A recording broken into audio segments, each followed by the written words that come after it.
Nessa aula eu vou falar sobre pressupostos. Eu vou começar definindo o que são pressupostos, vou falar um pouco sobre qual é a importância deles no estudo teológico e vou finalizar dizendo quais são os pressupostos necessários não só para o conhecimento teológico, mas para todo e qualquer conhecimento.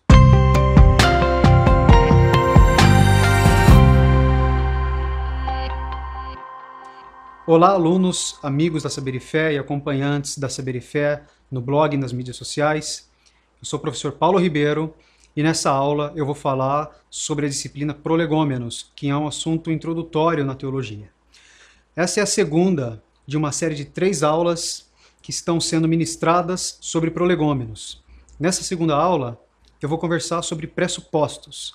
A primeira pergunta que a gente faz é a pergunta que vai definir o que são pressupostos. Não faz sentido a gente começar a falar sobre eles, a não ser que a gente saiba do que a gente está falando. Pressupostos são afirmações que nós detemos de antemão, proposições que vêm antes de uma série de outras proposições dentro de uma cadeia de raciocínio. Em outras palavras, são compromissos de fé que nós adotamos a priori, que nós adotamos de antemão. Por exemplo, antes de vir para cá, ontem, eu pressupus que hoje meu carro funcionaria normalmente e que eu seria capaz de pegar o carro, vir até aqui ao trabalho e ministrar essa aula. Na verdade, eu pressupus até que eu estaria vivo hoje. Então, pressupostos, na verdade, são compromissos de fé. E o porquê é tão importante nós falarmos sobre pressupostos? Em primeiro lugar, porque os pressupostos são inevitáveis. Ninguém consegue viver sem pressupostos e ninguém consegue conhecer absolutamente nada sem eles. Na cidade de Viena, na segunda metade do século XX, começou a despontar uma corrente filosófica chamada positivismo lógico, que foi derivada do positivismo de Auguste Comte. O positivismo lógico basicamente preconizava uma epistemologia, ou seja, uma forma de conhecimento, uma teoria de conhecimento, que se baseava no empirismo, se baseava na experimentação e se baseava num raciocínio indutivo, ou seja, através de uma série de experimentações, com o método certo, a gente chegava no conhecimento certo. O conhecimento era objetivo, era completamente livre de tendências religiosas, filosóficas ou livre de pressupostos. Implicitamente, eles estavam dizendo que o ser humano é capaz de renunciar aos seus pressupostos e, mais ainda, que ele deve renunciar aos seus pressupostos para que ele possa empreender uma investigação sobre qualquer objeto que seja, uma investigação totalmente correta, acurada, adequada e cujo resultado seja desprendido de quaisquer tendências. Isso é um erro.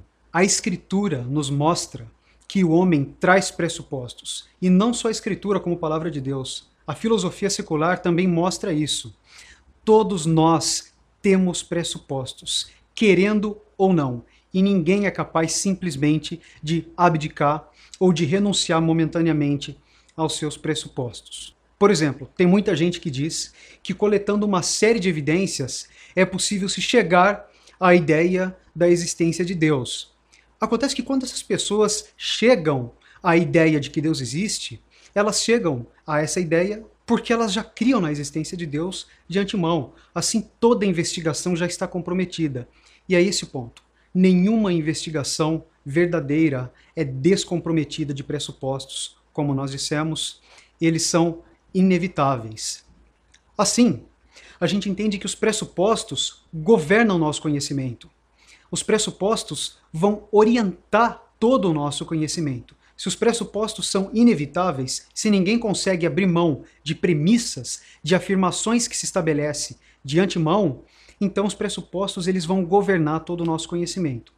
Ora, se as coisas são de fato assim, seria natural que a gente pudesse encontrar na Bíblia exemplos ou ilustrações que nos trouxessem essa dimensão epistemológica da doutrina cristã.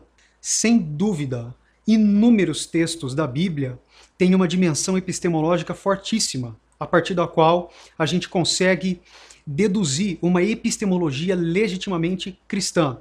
E como cristão eu diria, a única epistemologia verdadeira, a única teoria do conhecimento verdadeira.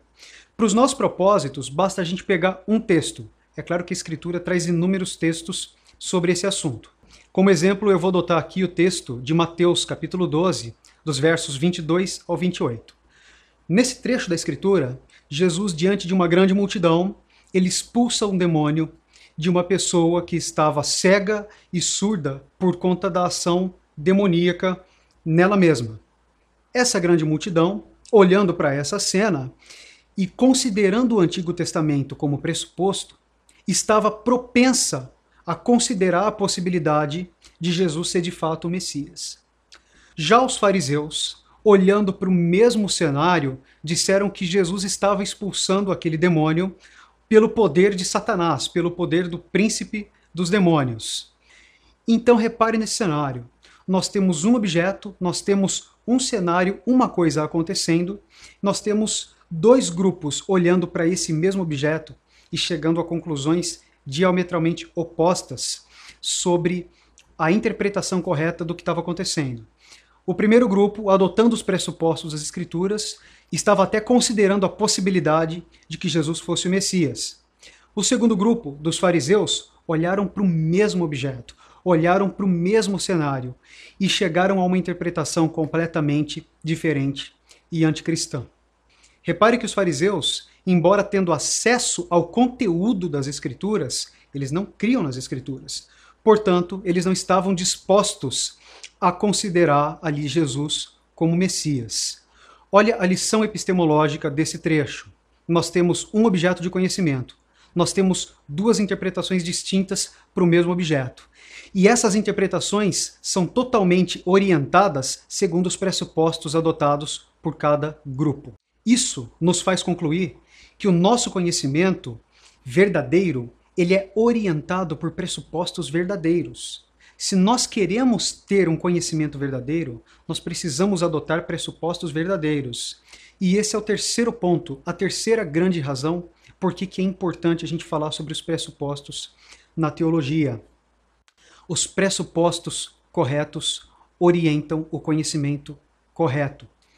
A gente pode pegar como exemplo o texto de Provérbios, capítulo 1, versículo 7, que diz que o temor do Senhor é o princípio da sabedoria. Olha que lição epistemológica que esse texto traz. O temor do Senhor é o princípio da sabedoria. Em outras palavras, nós primeiro cremos em algo, para depois conhecermos esse algo. O crer vem antes do conhecer. Tem muita gente que entende que nós primeiro conhecemos alguma coisa para que depois possamos crer nela. E tem muita gente que adota esse princípio para a teologia e diz que a gente, para estudar as coisas sobre Deus, relativas à divindade, nós devemos abdicar dos nossos pressupostos momentaneamente para que a gente possa coletar fatos, entre aspas, como se fatos pudessem ser neutros, e chegar à grande ideia de que Deus existe. Isso é completamente errado segundo as Escrituras. Primeiro nós cremos e depois nós conhecemos. Na verdade, nós só conhecemos porque nós cremos. E uma segunda grande lição que esse mesmo texto nos traz é que não é crer em qualquer coisa para chegar ao conhecimento adequado, mas crer no Senhor. O temor do Senhor é o princípio da sabedoria. Não é apenas o princípio da sabedoria religiosa ou o princípio da sabedoria teológica. É o princípio da sabedoria, ponto. Se nós queremos ter um conhecimento adequado, acurado, sobre qualquer coisa, em qualquer área, nós primeiro devemos considerar e adotar como pressuposta a existência de Deus. Então repare que o conhecimento, ele é muito mais uma faculdade volitiva, da volição, da vontade, do que uma faculdade cognitiva, da razão. As duas faculdades, sem dúvida, estão unidas intrinsecamente. No entanto, nós primeiro cremos e por isso nós conhecemos. É crer para conhecer. Essa é a epistemologia bíblica. A fé antecede o conhecimento. O temor do Senhor é o princípio da sabedoria. Portanto, já que os pressupostos são inevitáveis e já que eles governam o nosso conhecimento, de modo que a adoção de pressupostos corretos leva ao conhecimento correto, cabe a gente agora analisar quais são os pressupostos corretos para a tarefa teológica, para que a teologia seja uma possibilidade. Eu vou falar eles agora. O primeiro deles é o da existência de Deus. Deus existe. O segundo, Deus pode ser conhecido. E o terceiro, Deus tem se revelado a nós. Veja como esses três pressupostos são indissociavelmente ligados, eles estão interconectados. A gente só pode falar que Deus existe porque ele pode ser conhecido. E a gente só pode falar que ele pode ser conhecido porque ele se revelou. Se o Senhor não tivesse se revelado a nós, a gente não poderia nem pensar que ele pode ser conhecido, tampouco imaginar que Deus pudesse existir. Portanto, esses três pressupostos, eles existem em união indissociável. E eles são necessários não só para o conhecimento da teologia, não só para a vivência cristã, para a prática cristã, como também para qualquer conhecimento. Então você que está entrando agora no curso, que está iniciando um curso de teologia, entenda que esses pressupostos eles são inegociáveis. Qualquer cristão, na verdade, não deve negociar esses três pressupostos. Deus existe. Se Deus não existisse, a teologia não existiria também. O estudo teológico não existiria. Tem muita gente que começa um estudo de teologia tentando abdicar dos seus pressupostos para tentar, a partir de uma coleta de evidências, chegar à incrível conclusão de que Deus existe. Isso é impossível, isso não existe. Segundo a palavra de Deus, isso é impossível. Nós só conhecemos Deus porque nós cremos nele. Por isso nós podemos falar em teologia, por isso nós estamos aqui agora, por isso nós podemos falar em qualquer outra coisa. Esses três pressupostos são os necessários para o labor teológico, para a sua incursão na vida acadêmica dentro da teologia e para a sua vida como cristão. Todos devem adotar esses três pressupostos que estão indissociavelmente ligados. Deus existe, ele pode ser conhecido e ele se revelou a nós. Então, eu fico por aqui com essa aula. Na próxima aula, a gente conversa sobre fontes de autoridade. É isso aí. Um abraço para vocês. Gostou do vídeo? Dá um like, se inscreve no canal, compartilha. É isso aí. Abraço.